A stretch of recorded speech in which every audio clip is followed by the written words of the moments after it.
ചോദിക്കണേ? നീ എന്തിനാ ഇവിടെ നിൽക്കുന്നേ?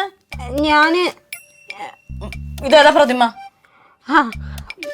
നിന്നെ പ്രതിമയെ കാണിക്കാൻ വന്നയാ ഞാന്. നോക്കിയേ, നല്ല രസമില്ലേ? എന്തിന്? അതെന്തിനായിരുന്നു? അതെന്നോടാണ് ചോദിക്കുന്നത്?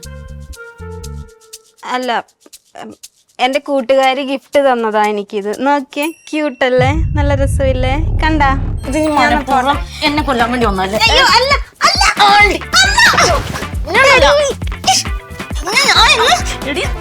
പെണ്ണ, നീ മനഃപൂർവ്വം പ്രതിമയും കൊണ്ട് എന്നെ തലക്കിട്ടടിക്കാൻ വന്നല്ലേ? എനിക്കിത് പ്രാന്തുണ്ടോ നിന്റെ തലക്കിട്ടടിക്കാൻ? നിനക്ക് എന്നെ അറിയാത്തോണ്ടാണ് വെച്ച് കിച്ച് തന്നാലാണ്ടല്ലോ നല്ലത്. നീ വിട്ട്. എന്ത് വിട്ടു?